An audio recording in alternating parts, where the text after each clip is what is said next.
Magazino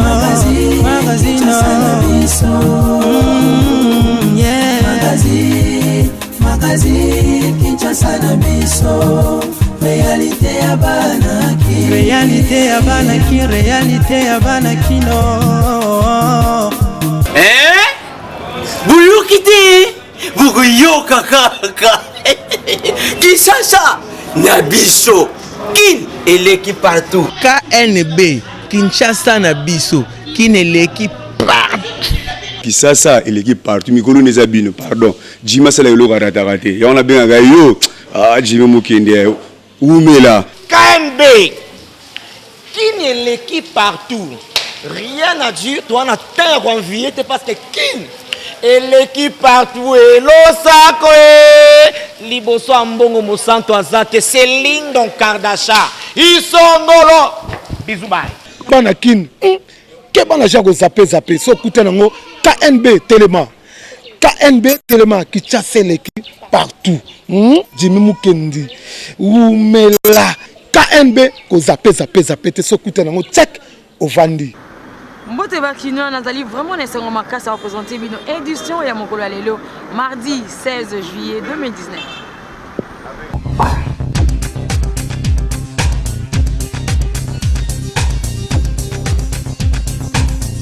Tobanda actualité na premier vice-président de l'Assemblée nationale Jean-Marc Kabound Oyo azali na Maputo kuna na Mozambique pour participer na réunion ordinaire ya comité exécutif ya forum ya ba partenaire ya SADC. Pour la détail na commentaire. Makina ambassadeur ya République démocratique du Congo na Mozambique, premier vice-président ya Assemblée nationale Jean-Marc Kabound azali ko séjourner na Maputo et Sikanini azali ko participer na réunion ya sous-comité pe réunion ordinaire ya comité exécutif ya forum parlementaire ya SADC. Il faut qu'on retenir que ezali bongo voyage ya liboso Oyo, premier vice-président de l'Assemblée nationale, Jean-Marc Kabound a sali d'une manière officielle depuis installé Bango dans la législature Oyo il y a 2018-2023. Donc, on sait que Masolo est qui taka. La masango mosusu gouvernement provincial a outi bongo kozo en charge ba bulletin nyonso pour la rentrée scolaire il y a 2019 et 2020 mobimba nyonso wana pona ko kima ko permettre lisusu fraude ya bulletin oyo ezalaka ko sala ma l'école et sala ma lisusu entre 2019 et 2020 gouvernement provincial azali vraiment déterminé na yango Marcel Lapandu alobeli biso na micro ya Héritier Lukoji. Bon, d'abord, ezali décision moko ya ko louer, ya ko féliciter, ya ko encourager parce que mboka na biso ezo senga ba décision ya modèle anengwana parce que omoni éducation ezali secteur moko très important na développement ya mboka. Ce qui peuple baza éduqué, ça veut dire que développement ezali rassuré et puis avenir même ya mboka pesa rassuré par rapport ya relève parce que il faut peuple baza éduqué. Donc pour la décision oyo, je crois que mboka na biso ezo souffrir na ba luate, ezo souffrir na ba mibeko oyo basalaka te. Toza na mibeko ebele na mboko oyo, mais problème na biso ezalaka problème ya faisabilité, problème ya application. Je crois na impulsion ya chef de l'État Félix Antoine Tshisekedi Tshilombo oyo azana œil regardant sur le social. En tout cas, chapeau bas pour la décision oyo. Je crois qu'il faut yezala en application partout sur le plan national, dans la province, nous sommes en charge. En tout cas, nous ne pouvons que féliciter cela en tant que leader des jeunes UDPS Kibassa. Mais où est l'institution? Il y a l'État étatique, il y a l'établissement public, il y a l'État, il y a l'école. En tout cas, pour nous, il y a des décisions salutaires, il y a des décisions qu'il faut féliciter. Donc, nous encourageons de jeter des fleurs ébélées. Et puis, la décision motive nous se multiplier dans le secteur.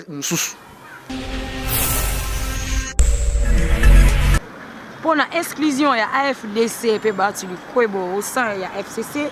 La micro, il y a quand même les combattants, pour vraiment, c'est plus dans l'exclusion pour jusque-là, en tout cas. baatu lukwebo azwi na ende liberté alongwe na bowumbu ya dictature ya FCC. FCC ayebi kotazo kende. FCC ayebi le pourquoi oyo yemoko azosala makambo azosala wana. Pona ngai mutu na minute il faut assumer parce que ezalaki liboso ba suspendre ye. Et cette fois-ci ba suspendre ye définitivement. Ba tazali politicien lelo te. Il faut assumer. Bandakala tebisaki azonga moto. C'est le moment azwa direction na ye aya na ka changement parce que quand changement ezali ouvert na mutu nyonso. Pona ngai na kopesa courage azali mutu munene akoki jamais kozala lokola ba mouton bazolanda le type de question na sima. Donc il faut s'assumer comme étant responsable parce que na bano ya epe oyo azali ko encadrer comme na poids politique na ye azali mutu ko pesa ba perspective mususu pe contribution na ye kozala malamu pona mboka.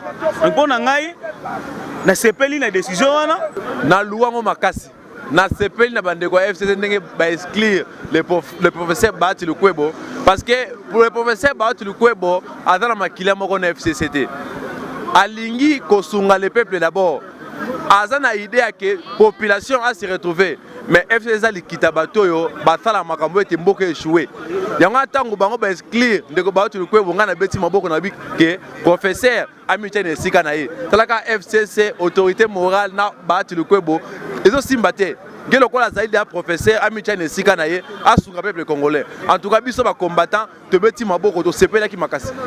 FCC eza institution dans un état na mboka na biso te, ce n'est pas une institution étatique na mboka na biso. Eza lokola asbel et d'ailleurs eza na personnalité juridique. Wana el boso. Deuxième élément, il faut bato FCC ba que toza sous un régime dictatorialité. On est dans la démocratie. Que non, la démocratie des alliés comprenez. Mais comment vous pouvez imaginer que Moutou a poni choix oyaye pour conserver le peuple congolais? Et je crois bien que M. Kabila vise même dans Bandoto comme M. Keno, il est président. Non. Na makambo ezali ko salama ayeba ki azali ko fongola de danzela vi peuple congolais parce que batouana bazali la bosenga te ba servir peuple congolais. Et pour y aller plus loin, comment les ministres et les gouverneurs sont nommés par l'ordonnance présidentielle? Et l'FCC a causé courage pour que ces ministres-là sa décision na bango, sa opinion na bango vis-à-vis de l'engagement na bango. Ça c'est joué avec le président de la République. FCC n'est pas une institution. C'est le président de la République qui a le monopole du pouvoir de nommer les gouverneurs. Quand vous allez demander à même de l'FCC de démissionner, de leur démissionner au gouverneur, va poste na bango, parce que FCC a zoloba. Ça n'a pas de sens. Ye atikali simante dia merci nzoka oyo azali rapporteur ya interfédéral ya UNC alobi l'irradiation ya Bahati Lukwebo na FCC pe a qualifié yango vraiment qu'ils ali manque ya liberté d'expression pe alobi ki FCC azali ko prôner dictature tyrannique pour kuna en tout cas liberté to pe mot d'ordre ya autorité morale na bango les ala. Magazine.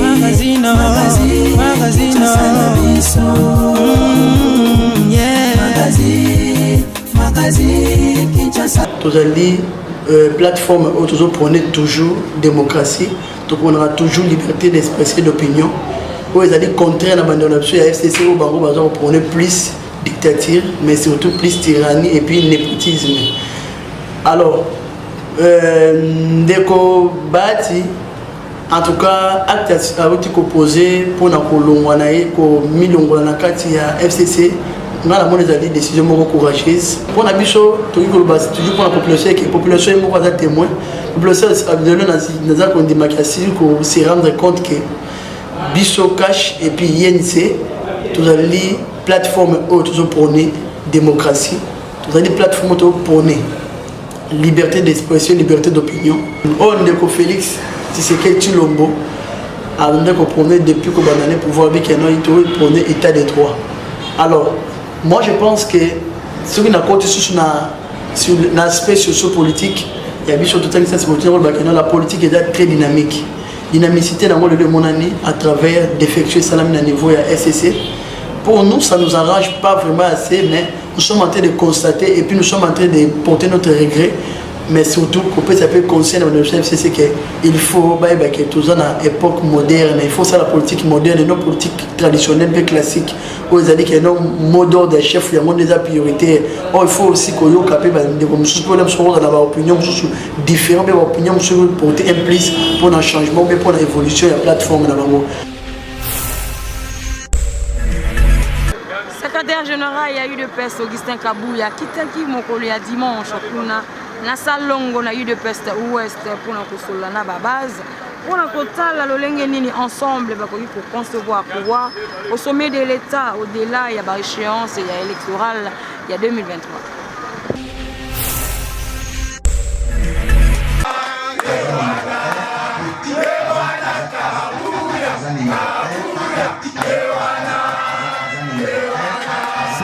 Yali Bosso na base comme secrétaire général, il y a UDPS Tshisekedi, Augustin Kabouya à Salakiango dimanche na Salongo Ouest na Selil il y a parti na ye Banzembo Mabina accueil il y a solo né ezalaki réservé na secrétaire général il y a Sika il y a UDPS Oyo a sepela ki ko communier na base na ye masolo e betami ki toko base et pesi préoccupation na yango na parti pe parti ezungonga ya koyoka base ki toko président pe vice-président il y a cellule il y a eu des petits Tshisekedi Salongo Ouest bazanga ki malobate na micro ya KNB mokolo esengo mpona Céline na biso tosali culte action de grâce Félix Tshisekedi Tshilombo mpona alekaka awa ayaka mpe awa na ntango ya imperium aexhortaki biso alobi tosala makasi pouvoir eza na maboko na biso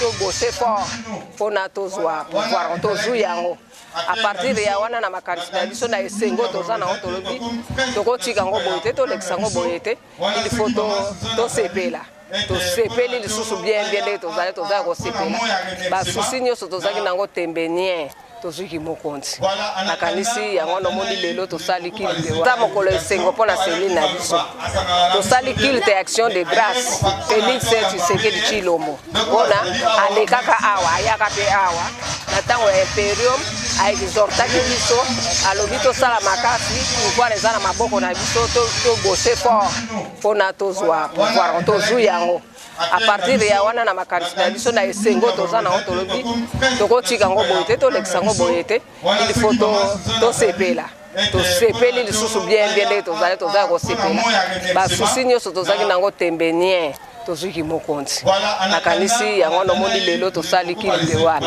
ti biso toza base ya Selili Salongo Ouest ya Mo Amba section Lemba Sud na nsi na ndingisa ndenge chef de l'État Félix Antoine Tshisekedi Tshilombo azwaki initiative ya kosala action de grâce pour rendre grâce na Nzambe wana nde biso sikoyo toza parmi ba étape ya kati ya UDPS biso toza wana tolandi lolenge kaka asalaki action de grâce wana yango biso yosali yango mokolo ya lelo tolakisa ke en tout cas ndenge Nzambe aponaki ye biso mpe tolakisi yango mokolo ya lelo mpona toleka toujours na kosoutenir baaction na ye na kati ya base ya Selile ya Salongo Ouest yango omoni événement ya lelo na base nyonso baza na esengo makasi base yango ozomona UDPS viva Yemoko secrétaire général il y a UDPS Tshisekedi Augustin Kabouya a pesaki quelques informations à base accueil au bo réservenga et puis eloko mosusu na sepeli nango ezake Céline ya liboso ya koinvite nga comme secrétaire aza mama oyo amarkanga mingi soki boza na baresponsable ya boye bokolala pongi et surtout soki aza derrière dossier oyo etali intérêt ya bato azotravaille na bango azongaka nsima te bozala uni autour ya mama présidente na biso bozala uni autour ya président sectionnaire na biso eza bato ya baparti politique mosusu te oyo bakotosa bango respect ekouta epa na bino awa esika bato bavandaka bamakamwa mike ezangaka te eza boye te. UDPS parti au pouvoir mais bazali toujours attaché na base na bango selon Augustin Kabouya. Oyo azali moko ya émanation ya base po ye abanda na ba cellule ti ayeko comme secrétaire général ya parti a lobby que mosala moko te ko sala na UDPS ça ko consulter ba kolo parti c'est-à-dire base.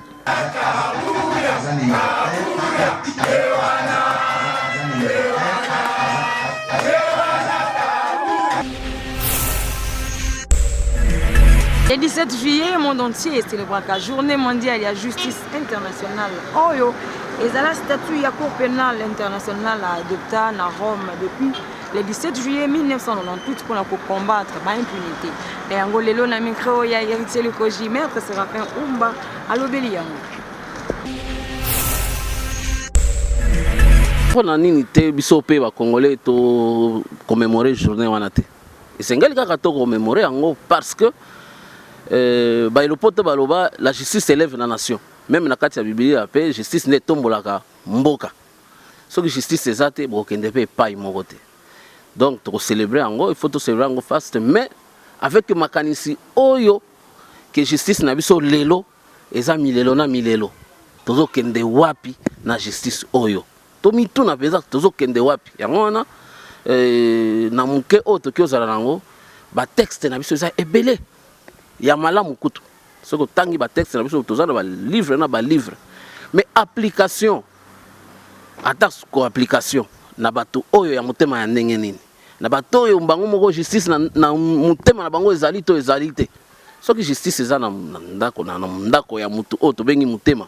Nyoso kende ndenge sengeli. Sanction ezonga na mesa. Sanction elingi koloba ke biso nyoso tozala na se ya mibeko. Oza la président de la République, oza la premier ministre, oza la ministre de la Justice, oza la ministre de l'Intérieur. Oyeba ke logo o nyoso na lingina sala est-ce que mibeko permettre yango? Ce qui mibeko permettre yango te otiki. Yo pe oza la nzuji. Oyeba ke ndenge na lingina katalika mboyo. Est-ce que mibeko permettre yango? Ce qui me permet mibeko permettre yango osali yango. Ce qui permettre te muto aza en face na yo azala mobola, azala muto mbongo, yeba ko pesa ye raison, to ko pesa ye tort. Donc et que tourner quand on a besoin oyo procès liao alobaka la science sans conscience n'est que ruine de l'âme. Ce qui toza na conscience na biso na kati ya biso te que musala tozo sala ezana musala pour la population to sala musala punda parce que et comme ils ont la raison te tant que moni na nous va juger te pesi bango kanyaka te eza soni na soni wana il faut to ba kolongo mais ba solution ezali na kyo lo bango te na micro awa. Il faut peut-être conseil à que vous il faut tout na mesa et le to bengi ombudsman. O ya ko kiko banda kolanda autorité ya chose jugée. Muto asaka na eloko basi bakati te. Mais sanction na ndenge muto ya kati yango soki ya kati yango mabe etumbo epa na ye.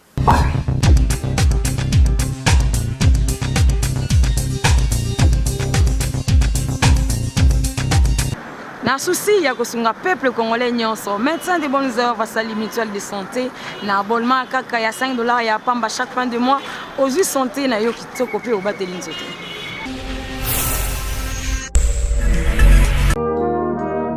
Mutuelle de santé bonnes œuvres ezali lisanga oyo epesi bana Kinshasa pe bana ya Congo ya RDC nyonso occasion ya kozwa ba soins de santé appropriés en souscrivant à partir de $5 par mois, il y a PABA.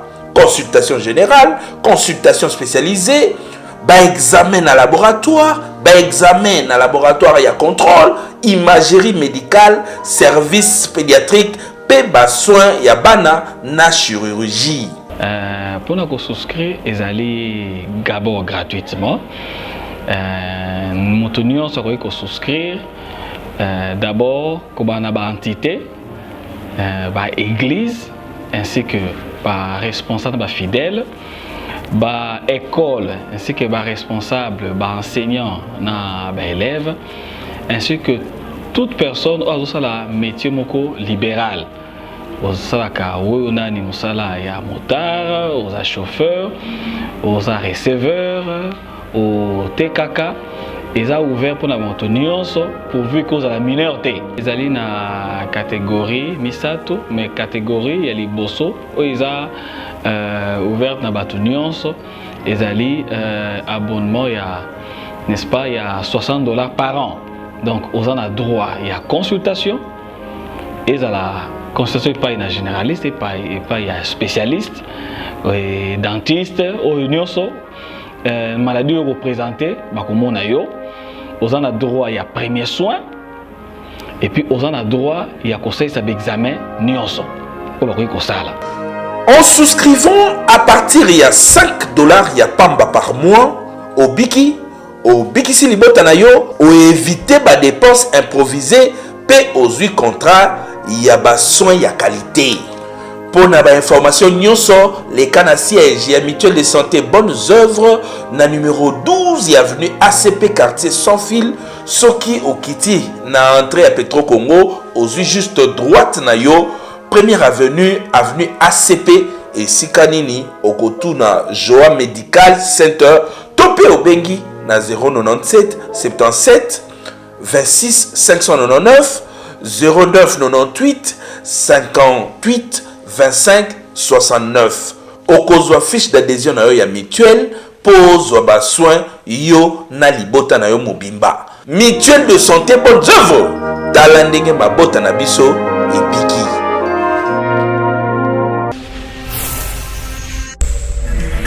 La masama musu c'est le ministère il y a EPSP a outil ko publier ba résultat il y a épreuve il y a examen d'état il y a année 2018 2019 car c'est sengé que plus de 72% va réussite bimi par rapport à année oyo et outil ko les capé sengé ba du sous que chimie biologique on a 89% de ba lauréat ba bimi nengo pour l'anda ambiance ba diplômé ndenge ba sali na ville ya Kinshasa.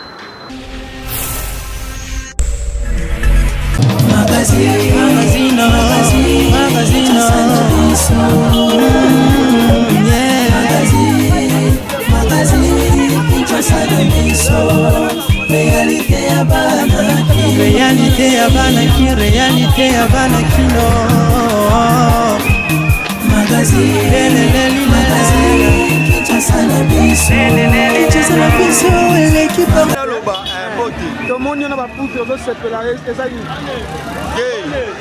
nasepeli parce que nde balobi si 40 quelque 17%.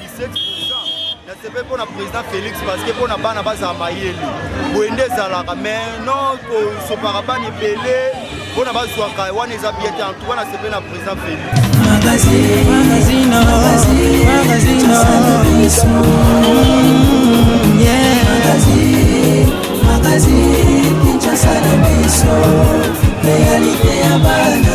Réalité ya bana ki réalité ya bana kino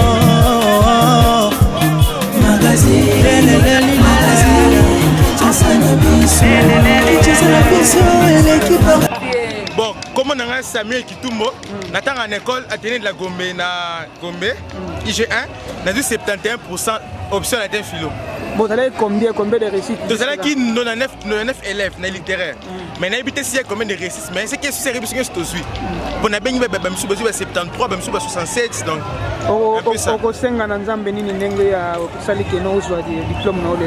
Ah non, c'est un comme ça, merci beaucoup. C'est bon. Bonjour, moi je réponds au nom de Banda qui est la Gradi. J'étudie à l'Institut Sangui, 6e commercial et gestion. Tu as eu combien de pourcents? Je fais 55%. Donc, Mingize Panzani.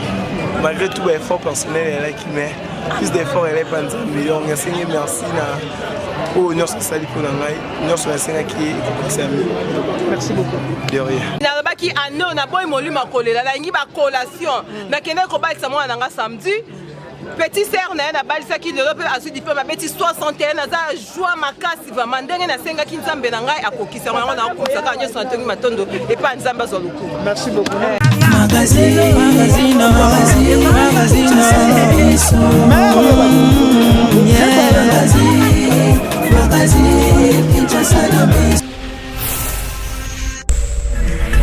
parents pour na bango en tout cas très satisfaits na ba résultat ba na bango mais ba profiter na occasion on a pour na kopesa ba na bango conseil pe ba na nyonso ke sengeli ba se plaît na bango mais avec beaucoup de prudence pour mokolo ya lelo ils allaient vraiment très dangereux.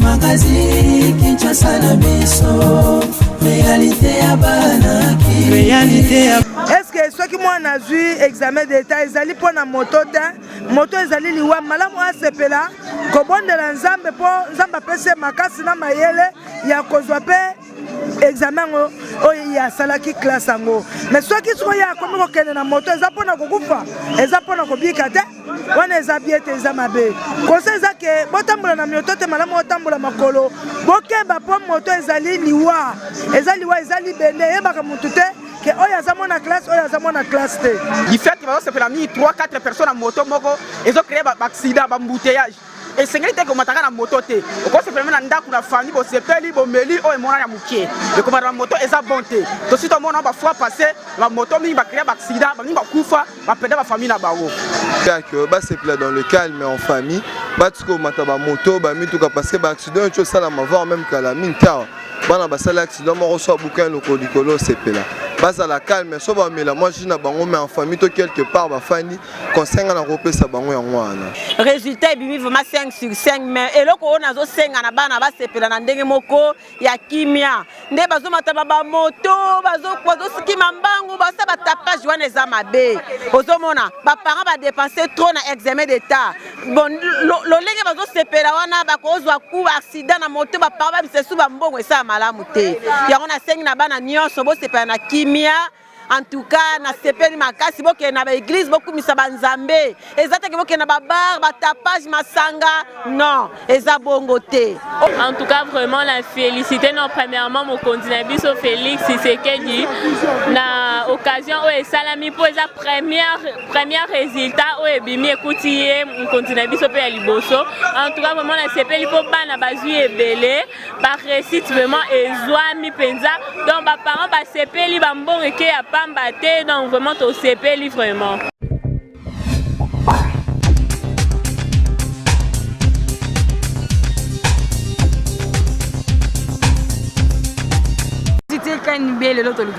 Pourquoi on a can le léopard qui n'a plus loin malgré bon o mokonzi mboka disposa ki pona bango na boyende moko ya ba amoureux ya ballon rond na combo ya Michel Bondo à répondre na micro et dit moi oui. Magazine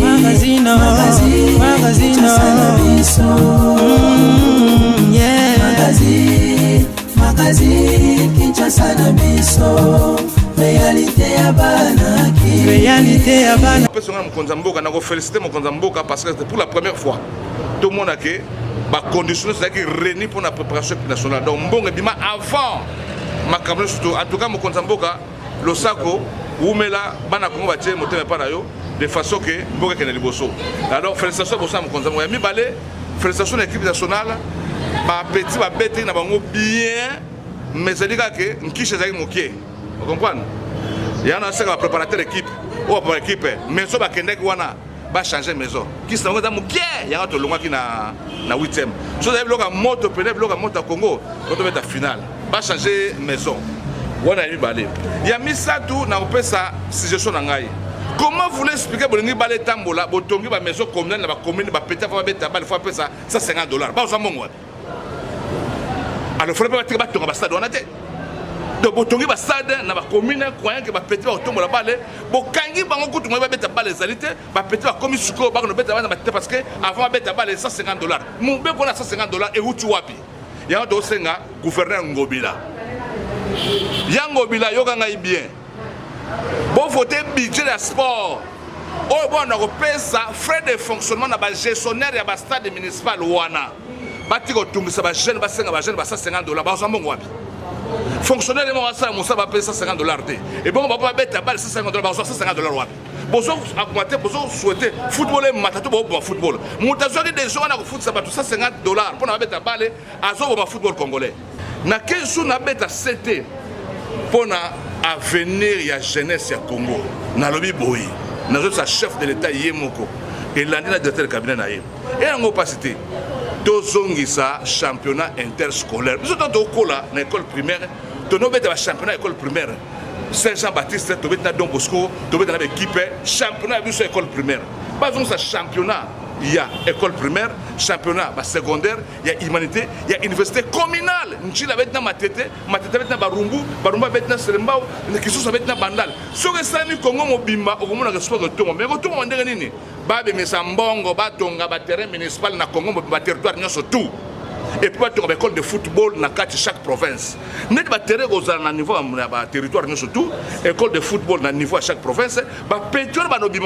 L'État a une école de football. Moyen privé école de football, vous me l'avez égalité. Il y a les communes à Souka, Botikala toujours côté branché pour vous abonner massivement na compte YouTube Kinshasa Nabiso. Mais vraiment, pour vous s'en que Kinshasa Oyo, Kandina Lubara. Et les guides en partent. Magazine, Kinshasa Nabiso.